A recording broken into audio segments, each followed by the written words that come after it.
Muito bem, pessoal, estamos aqui em mais um episódio do PolitiQuestion. A gente está fechando agora a 6ª temporada com um convidado que é, assim, ilustre. Ele é cientista social, professor, é um cara de uma militância que vem de muito tempo aqui em Salvador e no estado todo, né? Está conversando hoje com o professor, né, da Universidade Estadual, Kleber Rosa. Professor, muito obrigado pela sua presença. É um prazer recebê-lo aqui no PolitiQuestion. Sem dúvida, uma honra estar com você, Kleber. Prazer é meu, eu agradeço a oportunidade de estar aqui. Para mim, que sou um homem das ideias, né? Meu fazer na militância é dar ideia, né? Sim. Como a galera diz, vim aqui para dar ideia. Então, esses espaços são espaços onde eu, de fato, tenho a oportunidade de esmiuçar meu pensamento, né? Minhas concepções políticas, ideológicas, como eu acho que as coisas têm que acontecer. Então, fico muito grato por vocês terem me convidado e pela oportunidade de estar aqui com vocês. Eu queria, Clay, abrir aqui com, assim, tenho buscado evitar um processo muito biográfico, porque a gente entende que as pessoas querem saber muito do atual, né? Do que está rolando da política agora, e a gente tenta trazer um pouco disso. E a gente vê que há uma aproximação ali sua no governo do estado, você é um cara que é desse campo das ideias, você sente a absorção, a gente percebe que o pessoal é um partido que, apesar de ter alguns alinhamentos com o governo do estado, é um partido que é independente. O que ele vê que está errado, o que ele não concorda, ele aponta, é muito propositivo. Você sente espaço em Jerônimo Rodrigues para dar essas contribuições? Não tem espaço. Não tem nenhum espaço. Eu diria que... Eu não diria nem que o PSOL ele é alinhado com algumas coisas do governo. Sobretudo do governo, porque o governo é muito mais amplo do que o partido.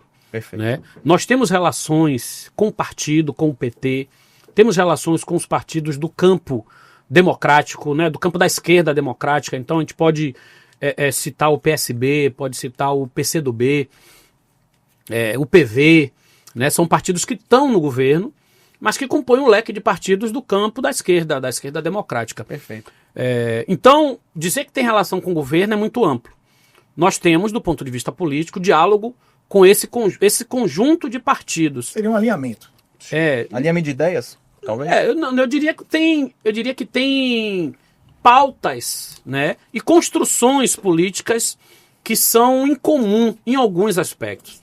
Mas existem diferenças, senão não seríamos cada um partido, né? Mas temos todos uma matriz de formação, que é a matriz popular, de organização dos trabalhadores, de organização dos movimentos populares. Portanto, somos todos ali uma constelação, né, de estrelas da esquerda com o sol, né, que é o PSOL. Sim. Então, o astro rei, puxando a brasa para nossa sardinha. Então eu diria que isso faz com que a gente tenha uma relação com o governo que não é uma relação de oposição.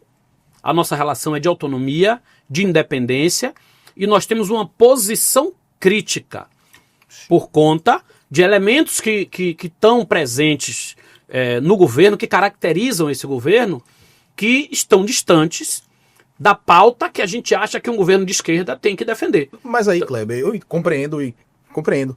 Só que veja só, eu analiso, né? Eu acredito, eu acho você um exímio. Eu acho que você se destaca muito, você cresce muito nos debates, né? Eu tenho essa noção. Eu acredito que você debate muito bem as ideias. Isso não é uma coisa para qualquer pessoa. Eu acho que isso é uma arte, de poder dominar o debate, saber fazer a síntese das ideias e poder expor isso publicamente. Porque, meu irmão, o cara fica nervoso às vezes e eu não vejo isso em você. Acho que você consegue, inclusive, desgastar de um certo ponto a oposição.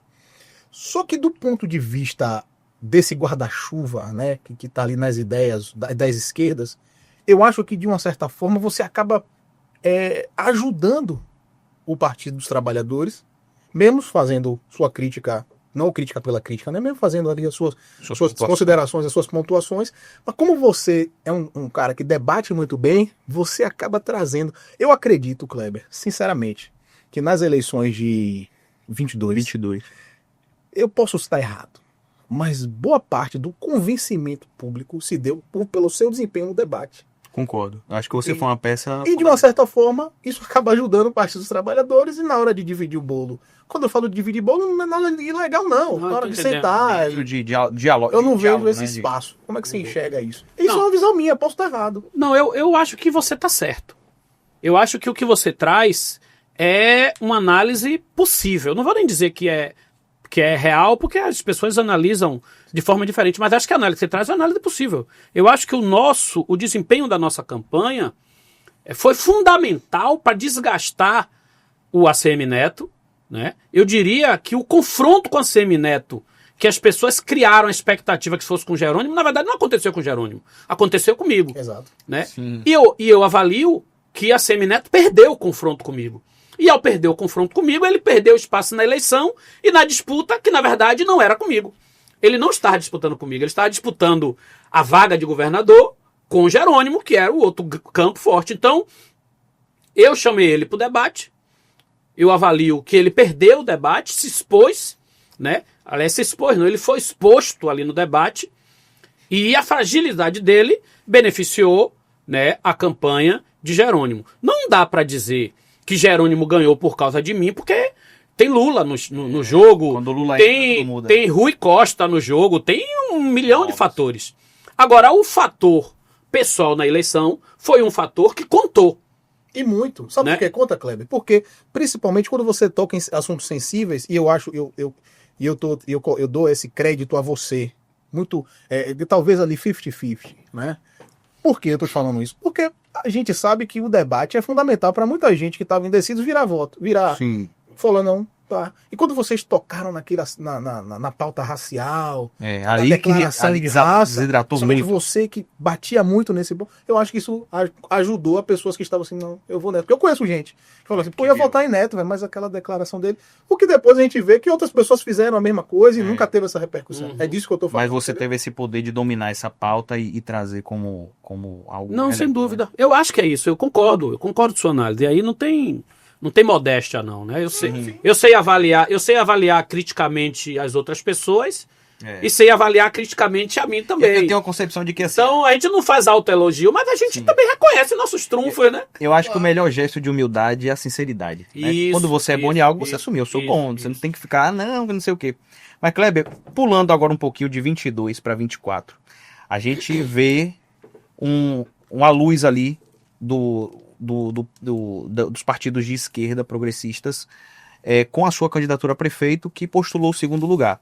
Bruno Reis teve uma votação de quase 80% ali dos votos válidos, mas você desbancou um cara que hoje ocupa o cargo de vice-governador, que é Geraldo Júnior, né? E eu acho que foi muito emblemático, e isso, assim, a gente tem uma figura progressista, um cara negro que conseguiu chegar ali num voto tão expressivo. Porém, a gente percebe também que outros partidos da esquerda que também apresentaram suas candidaturas, como o PCB, que tiveram ali votos menores, fragmentaram ali. Você falou sobre o campo democrático da esquerda. Falta democracia ou diálogo dentro desse campo que poderia se unificar para apoiar uma candidatura de Kleber, né? A gente tem ali partidos como, citei agora, né, o PSTU, o PCO, que eram partidos que poderiam compor base com você, né? Sugerir ali uma vice. Será que faltou essa unidade para poder fazer um campo mais forte? Não, eu não acho que faltou. Eu acho que pode faltar. Aí eu falo no futuro e não no passado. Por quê? Porque assim, o resultado eleitoral foi uma surpresa para todo mundo. Não foi para mim. E eu falo isso sem nenhuma arrogância. Por que não foi para mim?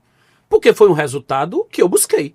Perfeito. Então não foi surpresa. Eu queria esse resultado, eu acreditava que era possível e eu busquei ele até o final. Se vocês verem a minha chegada para votar, né, quando eu chego no PAF para votar, que eu voto aqui no PAF de Ondina, tem um batalhão de jornalistas esperando ali e tal. E eu já cheguei de lá dizendo, olha, vocês estão aqui porque já sabem que o jogo virou, que o segundo lugar é meu. Em todas as entrevistas que eu fui, eu digo, ó, a tarefa da nossa campanha é terminar o primeiro turno em segundo lugar. Tá registrado. Perfeito. Então isso foi um alvo, que a nossa campanha, claro. Qual é o nosso objetivo? Chegar em segundo lugar. Perfeito. E aí, e o segundo lugar? O segundo lugar é o seguinte, chegar no segundo lugar é a nossa tarefa. Garantir o segundo turno não é a nossa tarefa. Se o segundo turno acontecer, a gente vira o jogo. E eu digo de novo, se tivesse segundo turno, a gente virava. Se tivesse segundo turno, a gente virava. Agora eu vou falar do futuro. E vou começar dizendo, se tiver segundo turno, a gente ganha eleição em Salvador em 28. E aí, diferente do que foi em 24, que o nosso objetivo era chegar no segundo lugar, em 28, eu quero ser candidato a prefeito e a meta vai ser garantir segundo turno. Não vai ser mais chegar em segundo lugar. Vai ser garantir o segundo turno. Perfeito. E aí eu respondo a sua pergunta. Não faltou unidade? Não. Sabe por quê? Porque Kleber Rosa ainda era uma novidade. Por que nós vamos nos unificar com um cara que está fora do nosso campo? Só porque ele tem uma fala bonitinha, porque ele se sai bem no debate? Isso é pouco. Não é suficiente para girar toda uma máquina que tem seus próprios aliados, que tem seus próprios interesses, dos quais nós não fazemos parte. Então, assim, a política não é escolher o melhor. A política é escolher...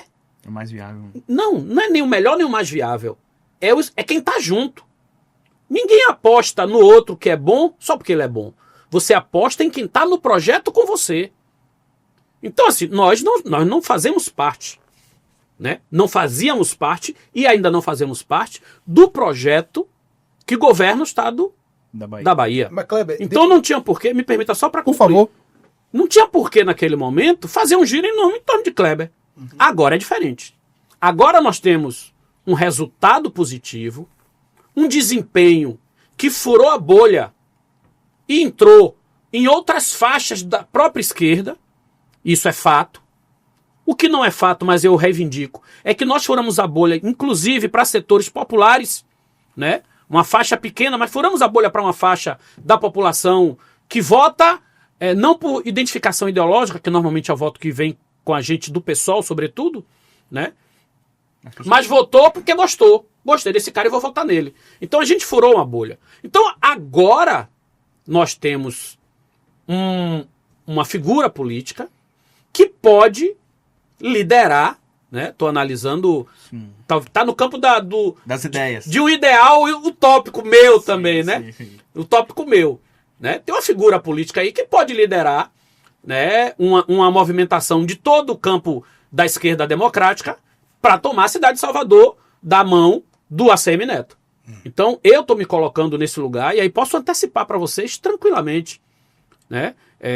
Minha perspectiva, e eu falo minha, mas não é pessoal, é coletiva, a perspectiva do campo que está em torno das movimentações que a gente faz em torno do meu nome é encabeçar a disputa da Prefeitura de Salvador pela esquerda, né? Então, respeito todos os outros nomes, tem outros nomes aí, né? Olívia Santana é uma figura que eu tenho um maior respeito, acho que ela tem toda a legitimidade também para reivindicar esse espaço em nome dela e acho que vai. Mas eu quero reivindicar também porque eu acho que o resultado de 24 aponta um caminho que pode ser promissor. Então, agora sim cabe a pergunta que você fez pensando no passado. Não vai ser pouco diálogo, falta de capacidade de diálogo, se não sair essa unidade, aí talvez seja. Sim. Agora sim, Kleber, falando, já que você tocou no assunto de 2028 como uma projeção, e isso o jogo do tabuleiro político às vezes parece complexo, né? E porque se trata de relações e interesses. E esses dias eu ouvi uma crítica de um membro do Partido dos Trabalhadores Nacional, que ele fala que o problema do Partido dos Trabalhadores é que o PT, na visão dele, abriu mão de uma pauta nacional máxima para uma pauta mista. E acabou, quando você faz isso, você não tem nem o máximo e nem o mínimo, né? E se a gente for parar para ser literal, isso de fato, essa correlação de forças aconteceu, né? O Partido dos Trabalhadores, se a gente tomar como base a Bahia, hoje ele tem no guarda-chuva o PSD, tudo bem, mas o PSD é ótimo. Sabe, né? Tem o MDB, você tem partidos que não conversam com a ideia raiz do Partido dos Trabalhadores. E eu percebo que a sua posição, posso estar errado, me corrija se eu estiver errado, você tem uma posição de não abrir mão da pauta máxima. Eu não vejo você negociando seus valores partidários, tal. E você fala de 28. E aí digamos que Kleber Rosa venha para esse segundo turno e vença as eleições de 2028. Como, por exemplo, bandeiras que vocês trouxeram, transporte coletivo público, gratuito. Transporte público gratuito. De onde vem a fonte para garantir transporte público e de qualidade. Como é que você vai fazer E isso? gratuito. E gratuito. Rapaz, por incrível que pareça, a fonte é a coisa mais fácil de encontrar. Não é simples tirar, mas é fácil encontrar. Veja, não existe mágica assim. Você tem um orçamento já comprometido de acordo com o projeto de Bruno Reis. E eu falei muito isso na campanha. O que é que nós vamos fazer? Nós vamos fazer um choque de gestão. Nós vamos mudar toda a organização financeira e administrativa que é administrada por esses caras. Então, se eles dizem que falta dinheiro para isso, talvez seja verdade, talvez falte, porque eles priorizam dinheiro para outra coisa. O próprio Bruno Reis falou no debate que o custo do transporte é 1 bilhão. O transporte custa 1 bilhão. Só que o transporte pode custar muito menos com mais qualidade. Porque a maneira como você gerencia impacta diretamente no custo. 1 bilhão também é o custo, só para a gente ter uma ideia, só para pegar uma fonte e um exemplo. 1 bilhão também é o custo que é gasto com o lixo, né? Sim. Com a coleta. Não é nem a coleta, é toda a política do lixo. A que taxa de lixo que está para além da coleta. O orçamento relacionado à limpeza urbana, ótimo, está nesse nível. Como é que é gerenciada a limpeza urbana? A limpeza urbana em Salvador é totalmente privatizada. A gente é de um tempo, vocês são mais jovens do que eu, mas devem lembrar de uma marca forte que tem em Salvador, que é a Limpurb. A Limpurb é a empresa que fazia a limpeza urbana. Não faz mais. Quem faz a limpeza urbana em Salvador são empresas privadas. Terceirizadas. Não é nem terceirizadas. Não é terceirizada. Porque terceirizado pressupõe que a Limpurb contrata uma empresa que fornece o trabalhador. E é mais do que isso. As próprias empresas gerenciam parte da coleta. Ou seja, a coleta, tipo o transporte. Transporte não é dividido, acho que agora só tem Integra ou tem 2. Mas antes era o quê? 5 empresas que atuavam, né? Dividir as zonas. A limpeza urbana é semelhante. E são empresas privadas que fazem a coleta. Sendo que a gente tinha uma empresa pública que foi sucateada em benefício de recursos públicos servirem a lucros, né? Porque a intenção do mercado privado é lucro. Então aquele lucro é um dinheiro que poderia estar na gestão com uma empresa pública e esse dinheiro sendo aplicado em outra coisa. Estou dando um exemplo de como a gente pretende governar Salvador e aí eu digo tranquilamente, a ideia de governar Salvador é governar fortalecendo o serviço público e fortalecendo o Estado, né? O Estado, o ente Estado. Ou seja, hoje a lógica do neoliberalismo, que essa galera toda que se diz que não tem ideologia, né? O Bruno Reis mesmo diz, não, eu não analiso ideologia, eu só gerencio. A gente sabe que é mentira. Ele gerencia a partir de uma matriz ideológica, que é a matriz liberal, que pressupõe Estado mínimo, ou seja, a gestão mínima, com menos empresa, com menos tudo, né? E tudo na mão de setores privados. Essa é a lógica do liberalismo, essa é a lógica neoliberal. A lógica neoliberal nada mais é do que isso. Por isso, né, o Partido Novo, por exemplo, que se reivindica aí o suprassumo do neoliberalismo, diz que quer privatizar tudo. É essa a lógica. A nossa lógica é diferente. A nossa lógica é fortalecer o Estado, é estatizar. Então nós precisamos, por exemplo, para a gente é importantíssimo ter uma empresa pública de transporte, como já tivemos no passado. Já tivemos no passado uma empresa pública. Para nós não tem como você gerenciar o serviço de transporte urbano em Salvador sem ter uma empresa pública. Não quer dizer que a gente vá privatizar todo o serviço, até porque... Isso era o que, anos 80? Anos 80. Anos 80. Na gestão de Mário Kertz, não era? Tinha a Transur. Isso, era. Transur. A última linha que essa empresa fez era Campo Grande e Praça da Sé. Ficou só uma linhazinha ali antes de morrer. Então, isso são alguns elementos que eu estou trazendo. Mas tem outras formas de você criar condições de financiamento, que eu posso dizer uma aqui. Eu posso dizer o seguinte, nós podemos criar E aí eu não estou dizendo que nós vamos criar, porque para criar você precisa estudar, fazer análise. Eu estou dizendo como possibilidade. Nós podemos criar, por exemplo, a taxa do transporte. E a taxa do transporte, ela ser paga por todos os cidadãos da cidade. Por quê? Porque hoje, só quem paga a taxa de transporte é o usuário, que paga através do pagamento da tarifa. Mas aí você geraria uma espécie de um outro tipo de tributo para uma classe média, por exemplo. Exato. Mas essa classe média aí, vai no seu pescoço. E aí como é que você vai lidar com isso? Que vá. Tem que ter coragem, irmão. Eu não quero gerenciar para ficar bonzinho com todo mundo. Eu quero gerenciar para fazer justiça social. Perfeito. E a conta alguém vai ter que pagar. E é normal que ninguém pague sozinho. Porque a questão é, hoje, quem paga a conta do transporte público é o trabalhador mais pobre. Porque é quem pega o transporte. Só que o transporte não serve só a essas pessoas. O transporte serve ao patrão. O transporte serve a toda a cidade. Não tem shopping funcionando sem transporte. Quando tem greve de ônibus é um caos, assim. Então, assim, o sistema de transporte ele interessa ao funcionamento de toda a cidade. Então, nós precisamos dividir essa conta com todo mundo. E ainda digo mais. Nós podemos dividir essa conta de maneira proporcional. E aí, existe uma ideia que é discutida no âmbito dos debates sobre tarifa zero, que é uma taxa vinculada à propriedade de veículo. Ou seja, se você tem um Fiat Argo, como é o meu, que é um carro popular, você paga uma taxa proporcional ao valor do seu carro. Se você tem um Mercedes, se você tem uma Cherokee, você vai pagar proporcional. Ou seja, quem mais tem, paga mais. E quem tem que pagar o sistema de transporte é quem usa a malha viária também, mesmo com o carro. Percebe? Então, eu estou trazendo alguns elementos. Por que alguns? Porque não tem uma canetada única, vai ser assim.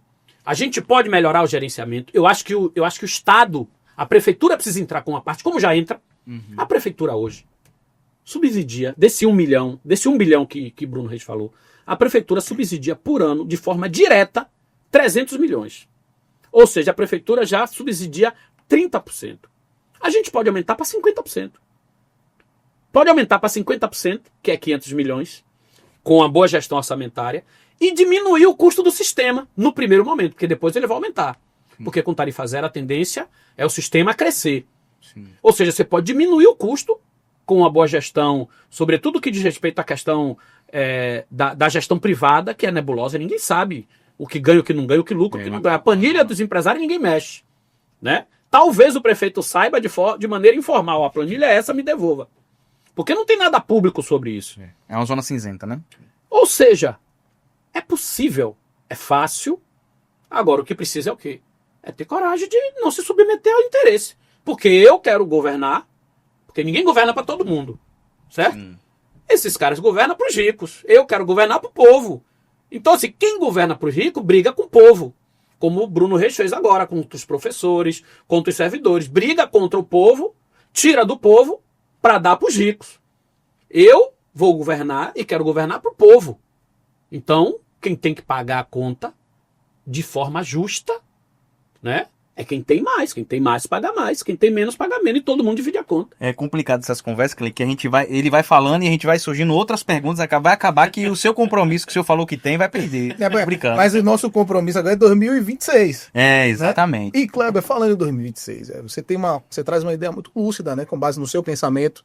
E eu acho que esse é o papel da gente. A gente acaba aprendendo com o diferente, viu, Kleber? Eu sou de uma linha de pensamento onde eu não tinha pensado por esse ponto, né? Que você está trazendo aí. De aumentar o custo aqui, para fazer um equilíbrio aqui, de onde vem a fonte. E daí eu entendo de você falar, a fonte é a coisa mais fácil que tem. Agora, deu uma lucidez aqui, né? Entendi o que você quis dizer. Agora, 2026, nesse sentido, você vai ter que fazer um novo tipo de promessa. Digamos que Kleber Rosa ganhe as eleições de 2026. Se você puder adiantar, o que você tem no seu guarda-chuva de ideias, de promessas para o estado da Bahia, para 2026, Kleber Rosa ganhando as eleições, e aí eu vou no ponto segurança pública. Como é que a gente resolve, Kleber, a segurança pública hoje? Esses dias saiu, inclusive, que a Bahia comanda 10 das 100 cidades mais violentas do Brasil estão na Bahia, né? Com índices altíssimos. A gente só está atrás de um município do Ceará. Como é que a gente resolve o problema da segurança pública? Kleber Rosa, governador 2026. Menos PM, mais civil. Menos confronto, mais investigação. Menos força bruta, mais inteligência. E aí eu não estou falando do indivíduo, estou falando da perspectiva da ação. Certo? A força militar, ela é uma força bruta. E aí eu estou falando de força bruta do ponto de vista técnico. Até porque Né? você É a ação da força, propriamente dito. A ação da Polícia Civil é a ação da investigação, da inteligência. Qual é o problema que nós temos hoje? O problema não, porque nenhum problema ele tem fonte única, né? Mas um dos problemas que envolve a segurança pública hoje tem a ver com a opção, com a escolha que se faz em relação ao papel das polícias. Nós temos mais ou menos, acho que um pouco mais de 30 mil policiais militares.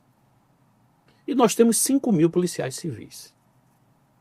Desproporcional. Você vai numa delegacia, eu sempre cito o Nordeste porque é a delegacia que eu trabalhei, é o bairro que eu vivi, então é a primeira referência que vem. Ah, você trabalhou lá e viveu lá também? Eu morei no Nordeste, me criei no Nordeste e trabalhei na 28ª, que é lá dentro do Nordeste.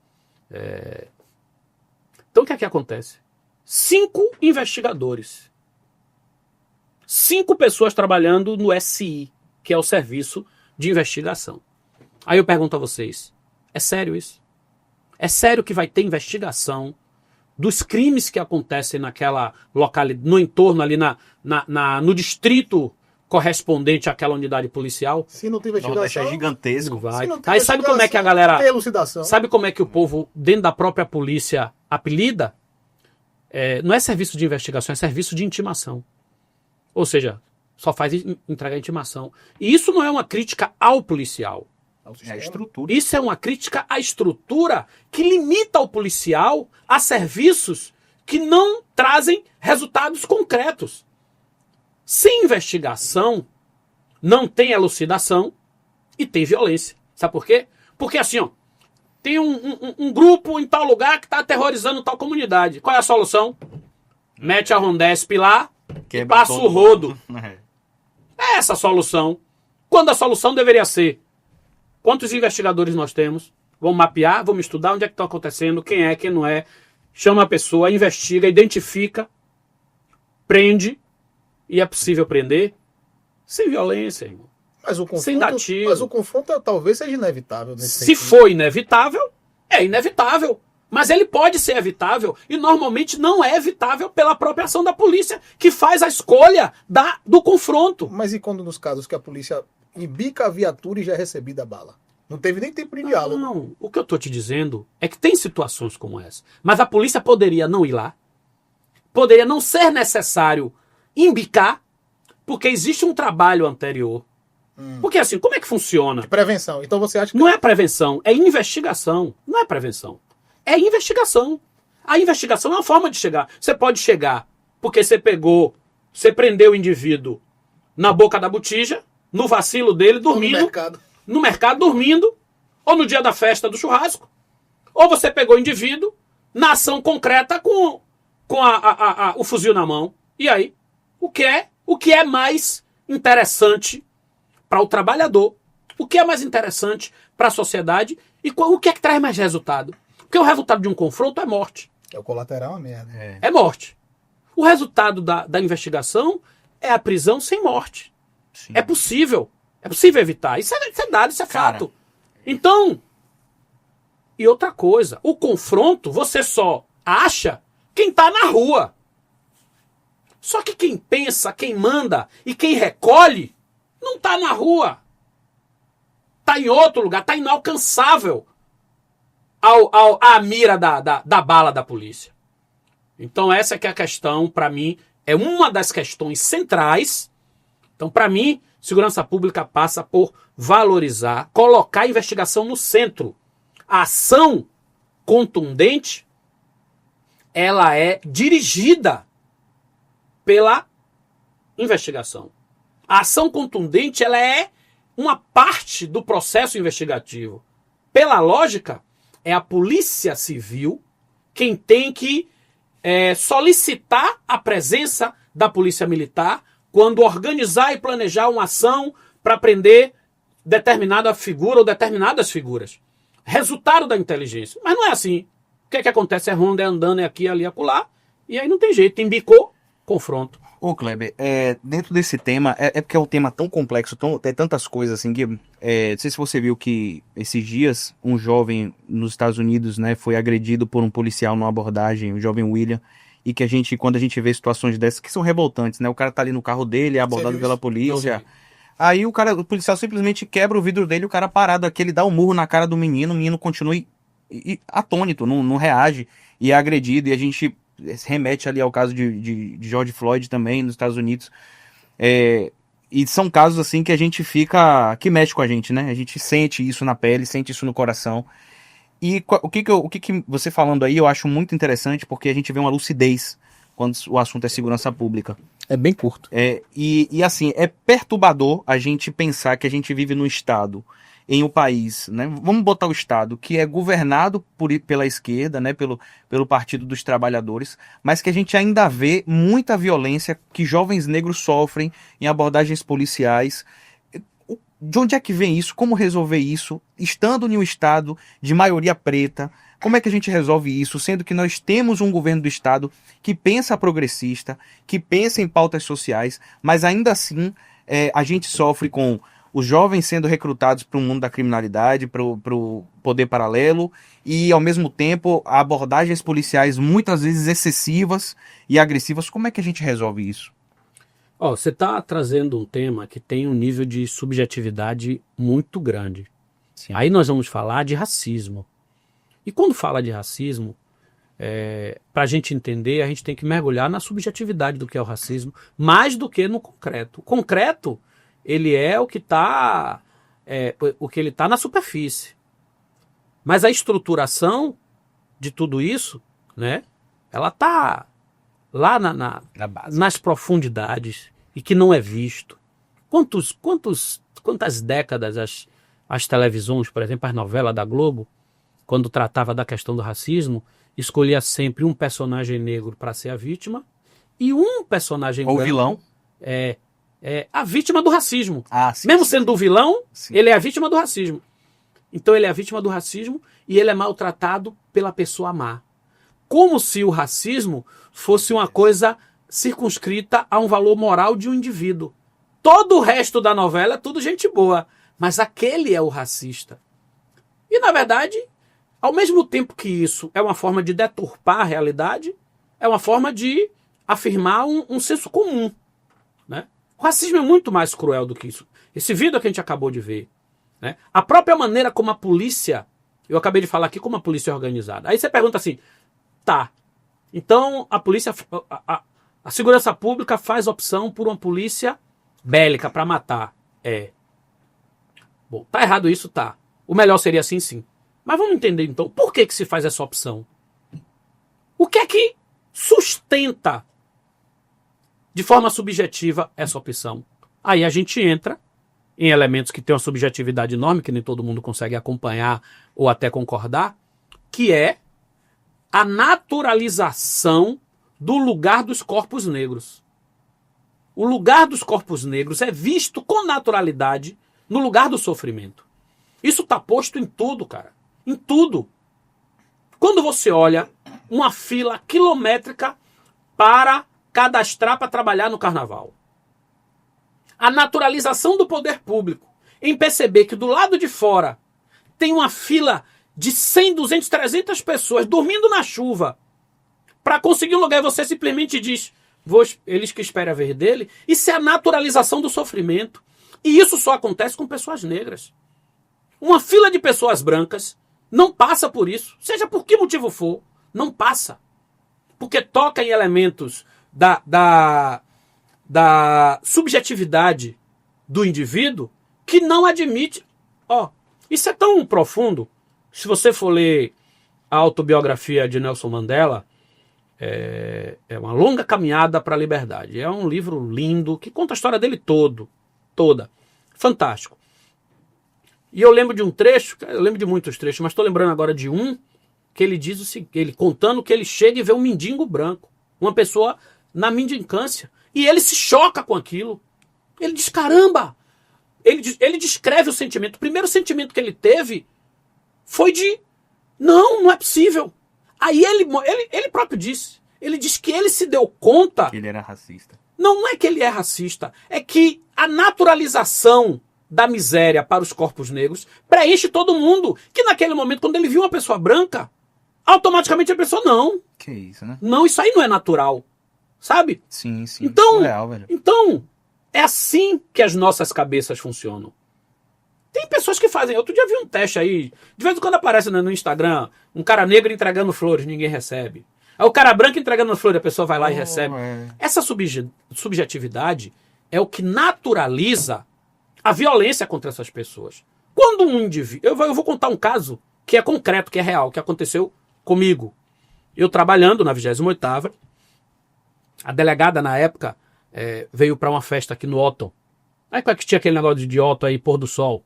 Tem alguns anos, tem uns 15 anos isso. Talvez um pouco mais. E aí ela veio com uma amiga e a bolsa que a amiga deixou no carro, que ela estava no mesmo carro, foi roubada. Aí quando terminou o show, ela ligou pra gente. E aí pediu o apoio nosso e tal. A gente veio com a viatura, eu vim e tal. E a gente deu uma olhada assim, tinha os meninos que... Aí ela falou assim, ó, aquele pessoal ali estava aqui quando eu cheguei guardando o carro. Bom, o pessoal estava ali guardando o carro, é uma fonte de informação, beleza? Sim. Vamos conversar com eles então, pessoal. E aí, paramos o pessoal, começamos a conversar. Um dos policiais que estava comigo, do nada, bora, peraí, que isso? Que isso? Não, peraí, calma. Controlei, eu que tava na frente, ali eu era o mais velho, tal, coordenando a equipe. Coincidentemente, uma das pessoas falou assim, não, eu até conheço você, sua mãe mora aqui, minha mãe morava no Alto das Pombas. Vejo você sempre lá e tal. Apaziguamos. Passou. Essa mesma equipe, um outro dia, um outro momento, a gente passando pela Pituba, num daqueles cruzamentos antes de pegar a Manuel Dias, a gente parou na sinaleira, parou um carro do nosso lado, à noite. Esse mesmo indivíduo que bateu nas pessoas, que é uma figura que até aprendeu, né? Ele olhou pro lado e falou assim, ó, tá vendo ali, ó? Se a gente fizer uma batida aí, pega a droga. Aí é certo, aí tá cheio de droga. Agora, quem vai lá? Aí deve ser filho de promotor, filho de juiz. O que é que vocês imaginam logo? Que era uma galera branca. Eu não disse no início. Olha como as coisas são. O negro, a juventude negra, sem indício de culpa, sofre violência. Os brancos, com possibilidade de... Porque ele teve certeza. Mas transitam imunes. Foi esse recado que esse jovem policial deu. E eu, obviamente, não deixei de ser o professor, né? Chamar ele e dizer, rapaz, você viu o que aconteceu? Aí, pá. Conversei com ele. Ele era novo na polícia. Aí, até hoje, quando ele me encontra, ele diz, velho, minhas primeiras lições foi esse cara aqui que me deu, me salvou. Ele fala isso. Então, isso traz o elemento de como o racismo opera na escolha. Entendeu? Sim. Na escolha. Então, assim, o racismo estrutura o modelo de segurança pública adotado, baseado na morte e na violência. Porque preto morrer tá no script. Sim. Até morrer inocente, o que é que se chama de inocente? É quem não tem nada a ver. É efeito colateral, tá no script, morre mesmo. Se tem ladrão lá, de vez em quando morre alguém. Naturaliza. Agora, quero ver morrer alguém na Pituba, no Caminho das Árvores, no Corredor da Vitória, e tá no script, não tá. Aí vira comoção. Então existe um pacto social aprofundado pelo racismo que estabelece a naturalidade dos corpos negros no lugar do sofrimento, no lugar da morte. E isso estrutura os serviços públicos. Sim. Sabe? Oferecer um serviço que não é digno, tudo bem, porque é para um povo que não é digno. É isso. É punk. E aí, por que eu fiz essa contraponto? Porque no mesmo período de George Floyd, a gente tinha a gestão de Trump, né? E agora, com essa nova tomada de Trump, um novo episódio desse, ele tem ali, dentro das políticas dele, uma série de sanções contra a political work, né, que fala? Que são contra algumas... por exemplo, ele... Para a liberação da reforma de um estádio, de um time de beisebol que mudou o nome porque ofendia os indígenas. Ele disse que tinha que voltar o nome que ofendia os indígenas, senão ele não ia autorizar, né? Então, assim, eu quis saber de você porque a gente vê um episódio acontecendo em um estado, né, como os Estados Unidos, que vinha de uma gestão de Trump, voltou para a gestão de Trump, e fazendo esse paralelo com o estado da Bahia, né, que tem esse histórico já da violência do jovem e tal, para a gente entender se há algum tipo de interferência, se a política interfere nesse tipo de situação, que na minha visão interfere, sabe? Sem dúvida. A política pública, a forma como o seu líder de estado se comporta, se apresenta, tudo isso vai interferir como a sociedade, né? Eu acredito que, por exemplo, Trump, com esse posicionamento que ele tem, ele libera de pessoas que às vezes estavam ali retidas, Isso. né, um pensamento, né, Sem dúvida. mais... Na verdade, eu enxergo política pública racista, ela já existiu na prática. Só é você retroceder ali as políticas públicas na década de 30, 50. Você vai ver quantos absurdos você vai ver legitimados, né? Enfim, agora, Kleber, falando de política mesmo partidária agora, eu observo, e isso aí pode ser também um pensamento meu, e eu posso estar equivocado tranquilamente, mas eu tenho a impressão de que quando a gente fala de política e agenda anticorrupção, eu acredito que esse discurso é muito mais apropriado entre a direita. Pelo menos eu vejo mais isso. Apropriar mais. Né? A direita se apropriar mais dessa pauta de combater corrupção, enxugar a máquina pública, do que a esquerda. O que você pensa em relação a isso, assim, né? Porque a esquerda não toma esse discurso anticorrupção, que é uma pauta forte que a agenda da direita sempre procura bater nisso. Por que você acha que a esquerda não fala muito sobre essa agenda anticorrupção e principalmente de enxugar a máquina pública nesse sentido? Na política existe o que é estruturante, né? E o que... Eu vou usar o termo tático e estratégico. Né? Existe o que é estratégico e existe o que é tático. Perfeito. Onde é que o debate sobre corrupção entra aí? O debate sobre corrupção... A corrupção, ela é uma doença no sistema, certo? Ela é uma falha no sistema. Não é nenhuma falha no sistema, porque o sistema não falha. Ela é parte do sistema, assim como a doença é parte do nosso corpo humano. Uhum. Ele não muda o sistema, mas ele cria ali um problema. Sim. A questão é o seguinte, o que move a política não é a corrupção. O que move a política é projeto de sociedade. A corrupção, por isso que a corrupção ela pode estar presente em qualquer projeto de sociedade.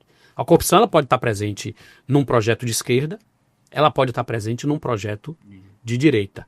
E ela normalmente está. Aí, por que a direita usa mais? Porque a direita tem menos dificuldade, né? Aliás, tem mais dificuldade em fazer debate sobre modelo de sociedade. Porque se a gente for debater modelo de sociedade da forma clara e explícita, a direita perde. Porque o modelo de sociedade da direita é um modelo egoísta. É um modelo onde prevê a naturalização do acúmulo de riqueza, a naturalização da exploração. Se a direita for falar tudo que ela defende, tem alguns atos falhos. Por exemplo, teve recentemente, não lembro agora quem foi o empresário, talvez vocês lembrem e tenham visto, um empresário que reunido num grupo de empresários, ele disse, não, o salário mínimo tem que baixar. O salário mínimo tem que ser R$600. Para que pobre trabalhador quer ar-condicionado? Para que trabalhador quer ficar viajando, quer andar de carro? Não, tem que andar de ônibus. Não precisa ter ar-condicionado, tem que ter ventilador. Por que ele disse isso? Isso aí sim não é doença. Isso aí é a explicitação de um projeto que não pode ser explicitado, porque se for explicitado, no debate, não tem como você convencer a massa trabalhadora de que o lugar dela no sistema é só trabalhar. Que não tem lugar para todo mundo viver bem e ser rico. Ao contrário, vende-se a ilusão de que é possível ser rico. Não, o sistema é democrático. Se você trabalhar, se você empreender, você vai ser rico. E a gente sabe que isso é só ilusão. Então, como é que a direita tenta vencer o debate e desmoralizar um projeto de esquerda, atacando um elemento que muitas vezes é verdade, muitas vezes está presente, mas que não está no elemento central do debate de sociedade. Sim. Entendeu? Qual é a grande questão? E por que para a esquerda debater corrupção, independente de ser importante, é menor, porque a gente está defendendo outro modelo de sociedade. A gente não quer fazer igual, só que sem corrupção.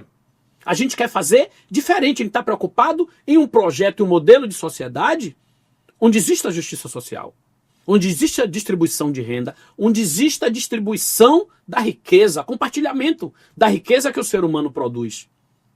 E aí a corrupção ela precisa ser atacada?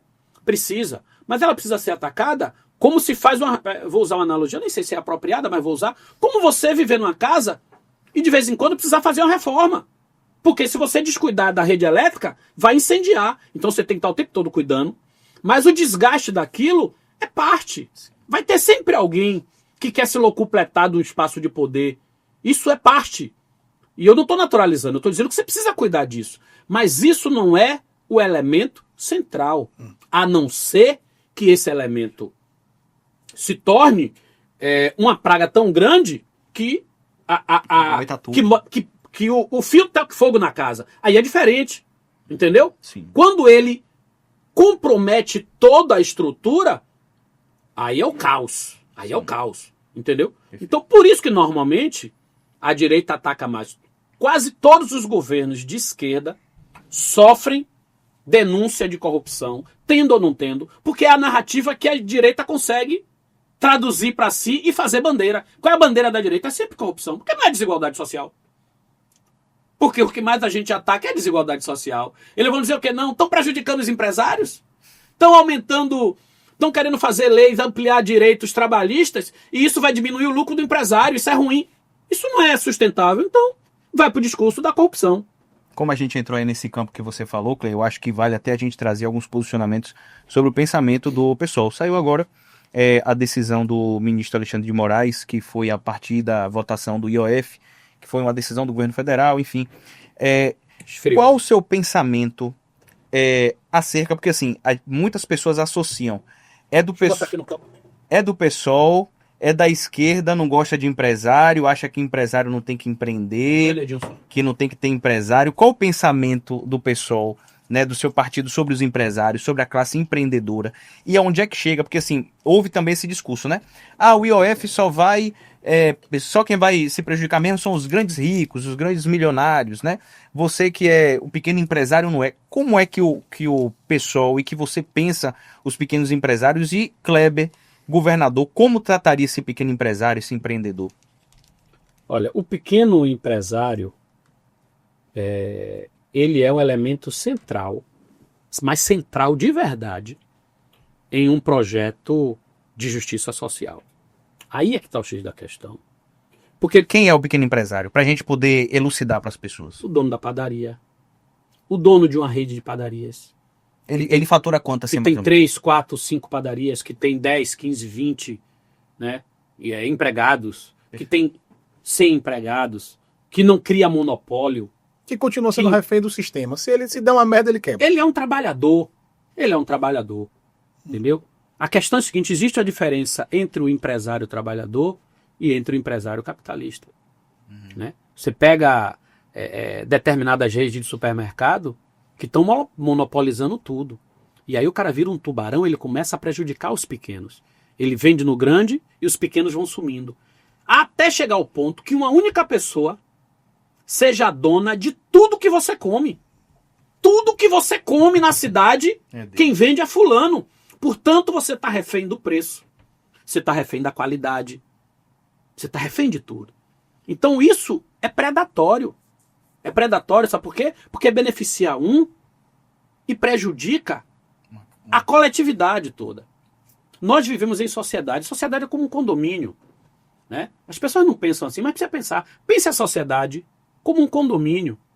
No seu condomínio, as coisas não são compartilhadas, as decisões não são compartilhadas, você não está o tempo todo atento com a reforma da quadra, né? Com a planta do jardim, seja lá o que for. E com seu espaço, né? Tipo, com até onde você pode... Isso. Então, quando eu falo em pequeno empresário, eu falo em pequenos produtores. Por exemplo, a mesma coisa é o agronegócio. O agronegócio, na verdade, são grandes empresários que dominam o setor agrário e que produz para vender para o exterior, né? Produto para exportação. Quanto mais essas pessoas concentram terra, menos agricultura familiar. Menos trabalhadores do campo têm sua terra para produzir para si e produzir para vender e ter renda. E garantir o sustento da sua família e de parte da sua comunidade. Então é disso que nós estamos falando. Então, qual é a ideia? A ideia é dividir, evitar a concentração e dividir a produção. Dividir não é dividir. É compartilhar a iniciativa produtiva com mais pessoas. Até porque quem de fato, falando em agricultura familiar, quem alimenta o povo é a agricultura familiar. Porque o agronegócio produz para fora. Você vê como eles estão tudo doido aí, desesperado, por conta da taxação de Trump. Sim. Por quê? Porque essa galera vende para fora. O agronegócio, no governo de Bolsonaro, bateu recorde de produção. Em paralelo a isso, a fome bateu patamares exorbitantes. Ou seja, como é que a gente produz mais e está passando mais fome? E teve a flexibilização dos agrotóxicos também, não foi? Que permitiu que a cadeia produtiva aumentasse também. Pois é. Rapaz, esses dias eu tava vendo, você tá falando de agro aí, um amigo nosso me mostrou, né? Eu não sabia que o governo federal tem um programa que você pode solicitar e aí você tem uma casa de farinha móvel. Já ouviu falar sobre isso? Casa de farinha. Eu achei a ideia sensacional, mas aí beleza. O que é isso? O cara pega uma casa de farinha para fazer a torra, né? Da produção ali da farinha, só que como se fosse um trailer. E aí você vai nas comunidades rurais, para lá, e o cara que quer usar para aumentar a produção dele, produtor rural, Ele moe. da agricultura. Moe, cara, incrível. Que massa, né, velho? Recebe. Mas aí eu fiquei revoltado. Você quer que eu te diga por que eu fiquei com tanto ódio, Kleber? Porque o governo federal, ao passo que deu essa oportunidade, um projeto incrível, aí eu não sei se chegou lá através de emenda de deputado, eu não sei como chegou, sei que chegou lá. O povo não sabe como é que mexe na casa de farinha. Você deu treinamento? Tem mão de obra especializada pra fazer isso? Então não tem vontade de fazer, cara. Você só queria ali... É só discurso. Aí todo mundo vai lá, tira foto na casa de farinha, o deputado ABC do lado. Tira foto. Chegou, foi eu que dei, eu que entreguei. No final não resolve. É tipo assim, ó, não deu peixe, dê a vara de pescar. E você dá a vara e não tem anzol. Como é que faz? Você quer que eu pesque e como você me dá a vara e não tem um anzol? Eu achei, ó, o negócio tá vindo muito bem. Um amigo mostrando pra mim, falei, pô, incrível. Aí ele, mas aí quando ele começou a falar isso pra mim, eu falei, você tá de sacanagem. Mas isso, independente dessa falha, ilustra bem o que seria, né, uma gestão que prioriza a iniciativa gerencial, empresarial, popular, economia solidária, reforma agrária. O que é reforma agrária? É você tomar as terras improdutivas, terras devolutas, que na maioria das vezes estão sendo exploradas por grandes empresários, porque os maiores grileiros, o pessoal fala de que o MST invade. Sim. Quem invade de verdade é o agronegócio, que desmata e invade. Quem desmata de verdade para ocupar terra é o agronegócio, não é o pequeno trabalhador que não tem terra, entendeu? Então, não dá para pensar numa gestão que não tem a reforma agrária e não dá para pensar numa gestão que não tem a reforma urbana, né? Kleber, você falou, se eu não me engano, foi no Antena 1, que esses 72 dias de greve despertaram, mostraram ali o caos que estava na gestão da educação na Bahia. Quais são esses sintomas que você identifica, né, que mostra que realmente há esse caos e como você resolveria esse problema na educação? Vou te dizer 3, porque a gente não pode passar a tarde toda aqui fazendo uma lista de todos esses problemas. Vou nas questões mais centrais.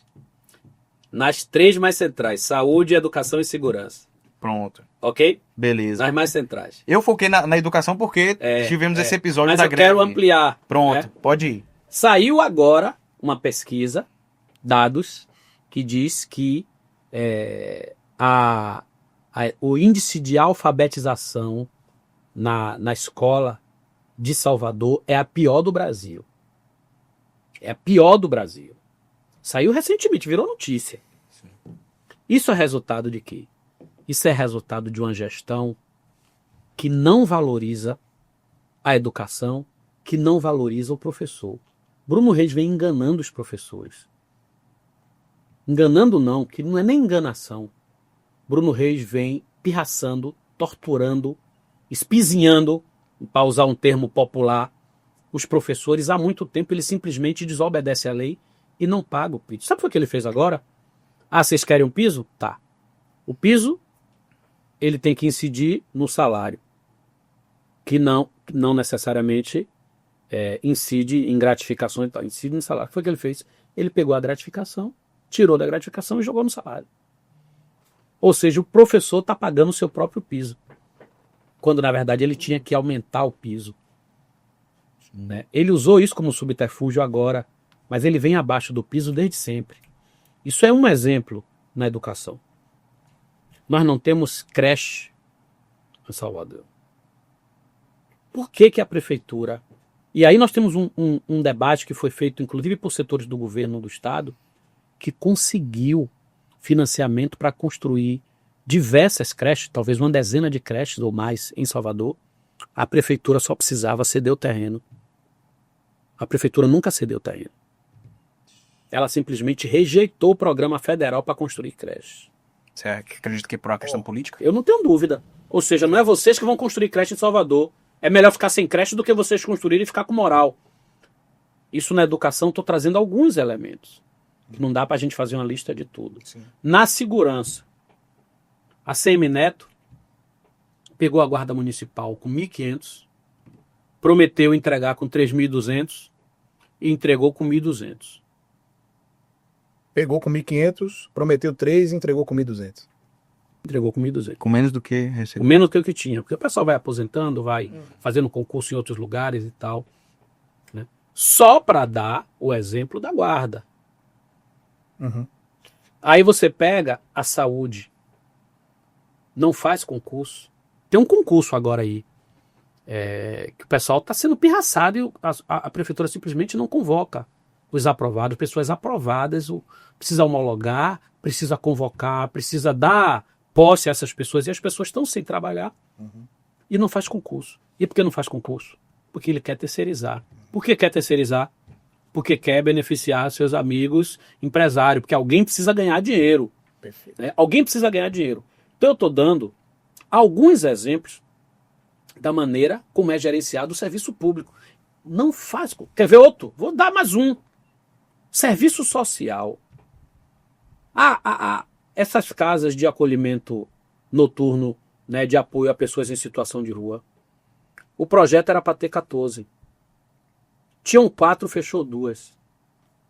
Assistente social. Entrevistem algum assistente social da prefeitura ou psicólogo da prefeitura que trabalha na SEMPRE, que é a secretaria responsável por isso. Que vocês vão ver o caos que é, o desrespeito que é o trabalho dessas pessoas. Então, a greve, não só dos professores, mas do serviço público em geral, que a greve também envolveu o Sindiceps, ela expôs a verdade. Os servidores públicos estão trabalhando dessa forma, né? Com serviços sucateados, com terceirização em tudo. Terceirização, inclusive na educação. Quando você contrata não sei quantos redas, você está... não é terceirizando porque é a própria prefeitura que paga. Mas você está tirando direito dos professores. Você está criando condições de trabalho precarizadas para aquelas pessoas que trabalham em condições diferenciadas de quem é efetivo. E, obviamente, que isso reflete, né, na qualidade da educação como um todo. Perfeito, Kleber. Nosso horário está chegando. Já, Por velho? incrível que pareça, Já. nosso horário tá chegando, mas hoje quem vai fazer a última pergunta sou eu. Por favor, porque todo esse cara todas as vezes faz a última pergunta. Opa aí, Kleber, você dizer que eu não sou mentiroso. Olha quanta pergunta ainda tinha pra te fazer, ó. Você vai ter que voltar aqui de novo, velho. Você vai ter que voltar aqui Mas, de novo. Kleber, eu quero que você faça as suas considerações também. Veja só, eu vi aí recentemente que seu projeto político para 2026, 26. seu projeto político para 2026 era que você viria inicialmente para deputado estadual, né? Você viria para deputado estadual. Isso nunca foi definido. Nunca foi definido, mas rolou essa conversa, não rolou? Nem que seja na imprensa, rolou. A imprensa especulou que eu iria Especulou. para federal, para estadual. Entendi. Hoje, você tem ali o deputado Wilton, né? O deputado Wilton que faz um trabalho ali de oposição à prefeitura, mas assim, ele também acaba fazendo uma certa oposição ao governo do Estado. Porque ele tem o compromisso com a pauta dele. Enfim, eu não estou aqui para fazer esse juízo, né? Só que eu achava que você viria federal fazendo essa dobradinha com o Hilton. Eu não estou no seu coração para saber seus projetos e respeito todos eles, mas não seria um tanto quanto racional, pensando em um projeto pessoal e juntamente com o seu grupo, Kleber Rosa vir para federal fazendo dobrada com o Hilton? Porque senão corre risco de você cometer de novo aquela. Não é que você cometeu, mas tipo, fortalecer demais uma agenda, desgastar o outro lado, mas na hora de se beneficiar e beneficiar a sua agenda, o seu compromisso ideológico, o outro grupo vai lá e se beneficia. Você entende? Entendo. Como é que você enxerga essa situação? Primeiro falando sobre a questão do benefício. Na verdade, tem uma questão que é o seguinte. O governo de Jerônimo é um governo, eu já caracterizei aqui, não preciso repetir. Mas nós temos responsabilidade com as lutas do nosso tempo. Nós estamos enfrentando o crescimento global do fascismo. Isso não é conversa fiada, isso não é semântica, é real. Né? Bolsonaro é a expressão do fascismo brasileiro, assim como Trump é a expressão do fascismo americano. Aí você tem Milley, você tem as figuras na Europa, você tem o Netanyahu, que é uma expressão do fascismo naquela região do Oriente Médio. E aqui o fascismo cresce. Nós não podemos ter dúvida de que lado da luta histórica a gente está. Porque existe uma luta eleitoral, mas para além da luta eleitoral, existe uma luta histórica. E eu não tenho dúvida que os setores que flertam com o fascismo, e aí eu não vou dizer que são setores fascistas, mas são setores que flertam com o fascismo, são os setores que governam a prefeitura hoje. Né? É Bruno Reis, é a ACM. Essa galera faz aliança fácil com o fascismo bolsonarista, se for conveniente para eles. Fácil, fácil. Nós não podemos permitir que essa galera, que essa turma cresça e governe a Bahia. E aí eu falo sem medo de errar. Se for para eles ocuparem, a gente blinda junto com o projeto petista, que está aquém, muito longe de ser um projeto de esquerda que a gente vislumbra, mas é uma contenção ao crescimento de setores oligárquicos e que facilmente flertam com o fascismo. Então Kleber Rosa hoje funciona nessa posição como uma cortina de ferro. Não, Kleber Rosa não funciona assim. Eu estou analisando que na hora da dividida, sim, a gente sabe para que lado a gente vai. Sim. Então a questão é, se eu vou para uma eleição, eu não vou necessariamente para beneficiar Jerônimo. Sim. Eu vou para construir o nosso projeto. Mas, como consequência beneficia Jerônimo, tá tudo bem.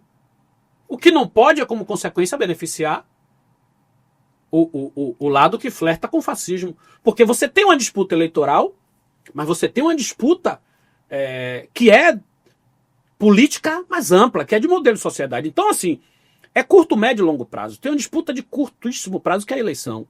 Mas quais são as consequências dessa eleição para uma perspectiva do que vai acontecer com a Bahia daqui a 10, 15, 20 anos? Porque a gente está olhando lá para frente.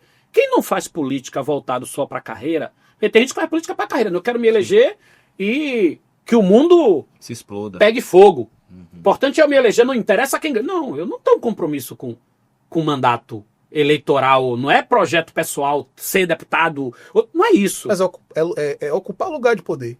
Sim. E isso também eu acredito que faz parte do seu movimento. Sem dúvida. Aí eu vou chegar lá. Né? A questão é que o nosso espaço também ele não pode ser pensado individual. Precisa ser pensado como coletivo. O que é melhor para o partido? O que é melhor para o partido? O que foi melhor para o PSOL? Kleber Rosa ser candidato a vereador ou Kleber Rosa ter sido candidato a prefeito? Vocês já responderiam essa pergunta? Percebe? Eu poderia ser candidato a vereador. Muita gente disse, rapaz, vá como vereador que você está eleito. Mas eu tinha uma tarefa política e eu quis assumir essa tarefa política. Se esse compromisso é seu, eu respeito. Não, é um compromisso coletivo, sabe? O meu compromisso não é comigo. Eu nunca fui carreirista, eu não sou político, eu sou um ativista, eu sou um militante. Eu estou à disposição da luta coletiva. Né? Aí você diz, não, mas e o mandato? No mandato é importante. É muito importante. E tudo tem seu tempo. Tudo tem seu tempo. Eu quero cumprir uma tarefa que dê que tenha importância para a luta política que nós estamos vivenciando. Então, se é de abrir mão de disputar um mandato para ir para uma tarefa que tenha um resultado coletivo, por exemplo, nós elegemos duas cadeiras. Professor Hamilton e Eliette. Hamilton e Eliette. Nós só tínhamos uma. Não há dúvida que isso tem uma relação direta com o nosso desempenho fantástico na majoritária. Ou seja, eu cumpri uma tarefa importante que ajudou o partido a crescer. Isso é grupo, né? Isso é compreensão de luta coletiva. Então, assim, eu ainda não fui escolhido para ser o candidato a governador pelo partido. Eu coloquei o meu nome à disposição do partido. Essa decisão ainda vai ser tomada. Se eu for escolhido, eu vou cumprir essa tarefa como a tarefa da minha vida. Se eu não for escolhido, eu vou para uma outra tarefa, que aí pode ser uma candidatura federal, pode ser uma candidatura... Até porque o pessoal não tem representação federal, né? Não tem. No estado da Bahia, né? Perfeito, Kleber. Eu queria que você fizesse agora, de maneira muito racional, como você sempre faz, uma ressonância do que é o governo Jerônimo Rodrigues hoje, na Bahia. Quais são os pontos de críticos assim, do governo? Eu acho que o governo falha nisso aqui, poderia melhorar nisso aqui, e fizer suas considerações. Não, beleza. Eu acho que o governo Jerônimo ele é um governo de centro-direita. Né? É um governo que dialoga... Caramba, eu nunca ouvi isso. Eu tô impactado aqui, velho. É um governo, para mim é um governo de centro-direita, que dialoga com programas, inclusive, da direita. Quando você vai para a política agrária, você vê muitas políticas que beneficiam o agro, né? E ao meu ver, eu posso até estar errado, mas ao meu ver, tem pouca ou quase nenhuma política de valorização da agricultura familiar. Não existe política de reforma agrária na Bahia. E precisa ter. No Brasil. Mas falando de Bahia, né? Falando do governo da Bahia, não tem política. Poderia não ter no Brasil, mas poderia ter na Bahia. Não tem. O que você tem, inclusive, é o afrouxamento de legislações ambientais para beneficiar interesses do agro. Você tem isso claramente.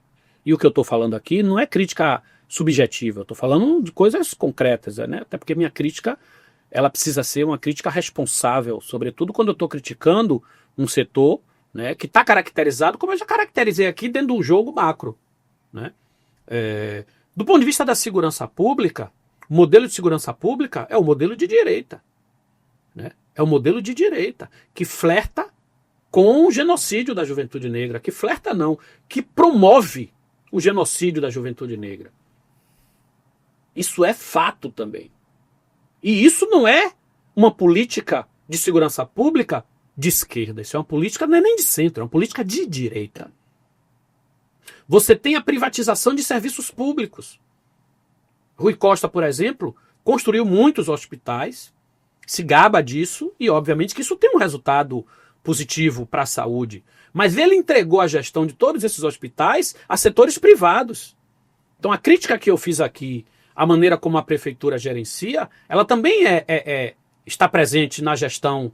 Estou falando da saúde, mas posso falar de outras coisas. Não existe concurso para médico. Não existe concurso para enfermeiro. São todos terceirizados. A folha de pagamento dos médicos que trabalham nos hospitais públicos é de setores privados. Então, estou dando alguns exemplos de opção, de escolha política que estão na agenda mais para liberal do que para progressista, muito menos, quiçá, para a esquerda. Né? Estou dando alguns exemplos. Então, para mim, é dessa forma que se caracteriza o governo Jerônimo. Por outro lado, você tem dentro do governo a participação de setores da esquerda, você tem pautas que são importantes, né? Para a esquerda, você tem ali setores do movimento negro, você tem uma política para mulheres, ou seja, algumas questões que compõem o governo e que puxa o governo da direita e pressiona, ao meu ver, para ele ser caracterizado como centro-direita e não como direita. Né? E aí essa definição é minha. Sim. Talvez chegue alguém aqui que diga, não, eu diria que ele é centro-esquerda. Pode ser. Talvez os mesmos argumentos que eu esteja dando aqui, cabe classificar como centro-esquerda e não como centro-direita. Mas eu quero ser mais duro mesmo. Para mim, tem que ser mais duro. Faça essa opção aqui. Perfeito. Né? Então você tem política para as mulheres, você tem políticas voltadas para o enfrentamento ao racismo, você tem o Ouro Negro, que colocou os blocos afros em outro patamar, você tem uma série de políticas que estão no âmbito da nossa pauta e que estão ali presentes e que certamente num governo de direita, não de centro-direita, nem de centro-esquerda, não estaria presente. Então é um pouco disso que eu caracterizo, eu acho que é por isso que nós, do PSOL, estamos nos apresentando como alternativa à esquerda. Eu quero dizer que nós temos batalhado durante todos esses anos para entrar no jogo, né? Para entrar em campo, não é nem para entrar no jogo, porque entrar no jogo pode soar pejorativo, né? Sim. Mas entrar em campo na política para disputar. Eu costumo dizer o seguinte, que a gente começou na plateia, né? Fazendo analogia aí ao futebol. A gente começou na plateia, jogando copinho para atrapalhar o juiz, xingando o juiz, pirraçando bandeirinha para ver se alguma coisa acontece e o resultado ali... Eu considero que a gente começou a pisar no campo. Eu acho que com o nosso crescimento, a nossa participação nas eleições, a gente agora é uma peça na política da Bahia, para além do tamanho que nós temos, e a gente reconhece, né? Nós não temos o tamanho dessas dois campos que estão aí, mas hoje nós não podemos ser desprezados no jogo. Seja qual for o jogo, tem que contar para que lado o pessoal vai, qual é o papel do pessoal, porque a gente está em campo e está jogando. Então, isso é importante, porque eu vislumbro que a gente se torne, aliás, se consolide, cresça como uma terceira via, né, pela esquerda. E eu falo se cresça porque a gente já ocupou esse espaço, a gente já está nesse lugar. Mas precisa crescer, precisa ganhar musculatura popular, né, e se tornar alternativa real de poder em Salvador e na Bahia, né? Com isso eu faço minhas considerações finais e isso expressa um pouco de como eu penso o futuro. Então qualquer movimentação minha, né, e eu falo minha porque independente do partido, né, minha, se eu for o candidato a governador, se eu for para deputado federal, para estadual, eu vou estar vislumbrando o processo de crescimento nosso, coletivo, para que a gente se afirme num processo de crescimento para ocupar esse espaço. Então, com isso eu faço aqui minhas considerações finais, agradeço a vocês imensamente, né, por terem me encontrado e me, como é que chama? Me interpelado ali no shopping, senão a gente não estaria aqui hoje. É verdade. Me coloca, tempão, né? Me coloco à disposição para a gente voltar, debater outros temas. Estou totalmente à disposição de vocês. Podem contar aqui com a minha disponibilidade para conversar com o público aí com quem vocês dialogam e contribuir para o debate. Perfeito. Kleber, Dan, alguma consideração? Não, eu não posso fazer pergunta mais, Não, então... você tá proibido. Hoje esse cara tá proibido de fazer pergunta. A última, não. Se ele fizer uma, você vai ter que fazer. Mas eu vou ter que fazer outra, meu irmão. Aí o diretor vai lá e vai demitir a gente, entendeu? Bom, gente, hoje a gente conversou com o Kleber Rosa. Kleber, foi muito bom. Pelo menos satisfação muito grande da gente conversar com você. As portas estão abertas. Embora você nem falou seu time, a gente era pra perguntar que você torce pra que time. Vitória. Todo mundo tem defeito, né? Então, massa. Enfim, Dan, é isso. Kleber, muito obrigado. Esse foi o Politic Question. Acompanhe, siga a gente, ative as notificações e até a próxima.